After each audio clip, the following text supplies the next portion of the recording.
Every single time you say, "Hey guys," you are invoking the memory of a man who tried to blow up the British Parliament. His name was Guy Fawkes.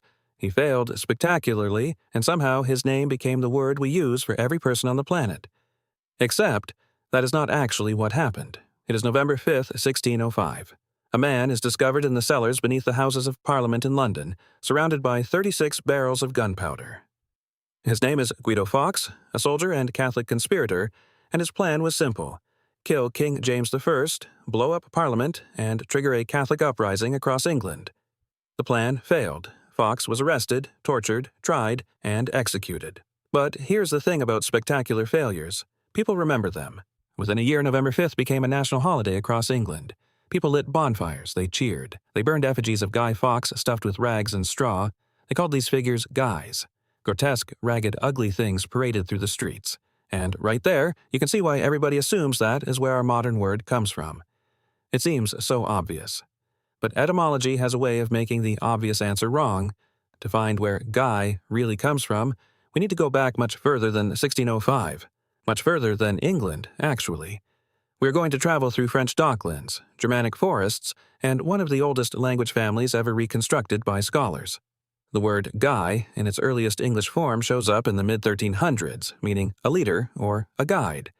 It came from Old French guie, which meant both a guide and, interestingly, a crane, or a derrick, one of those large mechanical arms used to move heavy cargo. The French got it from a verb, guier, meaning to guide or to lead, and that verb did not originate in France either. It came from Frankish, the Germanic language spoken by the Franks, the people who dominated much of Western Europe before France was even France.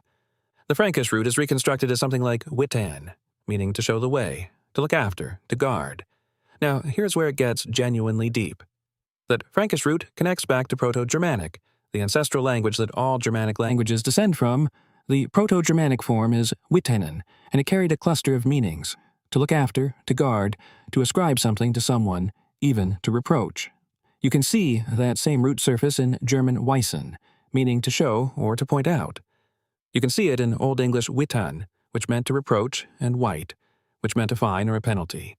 This single ancient root branched out across an entire continent's worth of languages, each one pulling out a slightly different shade of meaning. So by the time this word arrives in English via French, it has already traveled through Proto-Indo-European origins, through Proto-Germanic, through Frankish, and through Old French. That is roughly 3,000 years of linguistic travel before it even touches English soil. Now, the nautical usage. By the 1620s, English sailors were using guie to mean a small rope, a chain, or a wire used to steady or guide something on a ship, a mast, a sail, a piece of cargo.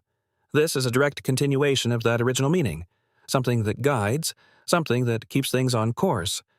The word appears in ship logs and maritime records throughout the 1600s. It is practical, technical language. Nobody is thinking about French cranes or Frankish warriors. They just need a word for the rope that keeps the boom from swinging around and knocking someone into the sea. This is the version of guy that was alive and well when Guy Fawkes was born in 1570. The word already existed. Fawkes did not create it, he did not inspire it, and his name being Guy was itself just a coincidence, or rather, it was not a coincidence at all, because Guy, as a personal name, had been common in England and France since the Norman Conquest. The name itself comes from that same Old French root, Guido, Guy, Guido, all variants of the same name meaning a leader or one who guides. Guy Fawkes' parents named him something that meant guide or leader. The irony of that, given how his story ended, is almost too much. So where does the confusion come from? The story is not completely wrong, it is just incomplete. What Guy Fawkes actually did was give the existing word guy a new, specific, and deeply negative meaning. After 1605, a guy in British English meant one of those burned effigies, ugly, disheveled, a figure of mockery.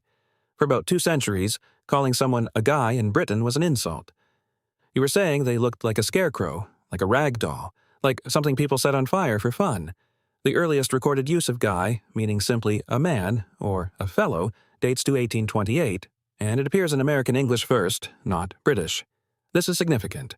American English did not carry the same visceral bonfire and burning weight that the word had in Britain.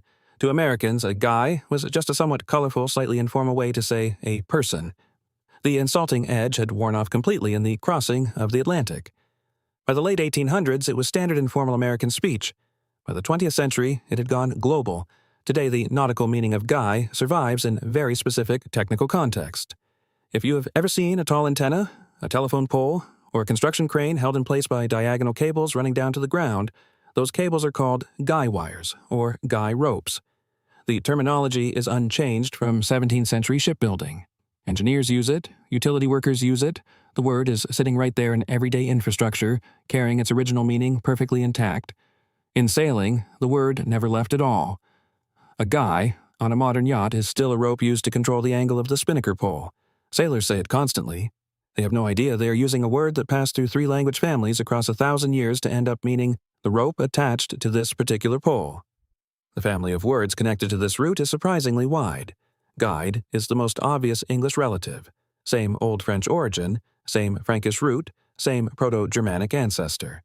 When you guide someone, you are etymologically doing the same thing as a guie wire, keeping something on the right path, providing direction, preventing things from going sideways. Guise is another close cousin. It came into English from the same Old French tradition and originally meant manner or way of proceeding. Again, that core idea of direction, of a way of doing or being. When someone is in disguise, they are presenting a false way of being, a fake guide to who they are. The dis prefix reverses the direction entirely, and wise in the sense of manner or way, as in likewise or otherwise or in no wise, that comes from the same Proto-Germanic root through Old English directly. The German Weise, meaning way or manner, is the same word wearing different national clothing. What is remarkable about all of this is how stable the core concept has been. From Proto-Germanic witanan to Old English witan, to Old French guie, to Middle English guie, to the 1620s nautical rope, to the 1828 American slang to hey guys on a Tuesday morning, the word has twisted and bent through a dozen cultures, and yet this fundamental idea of showing the way, of providing,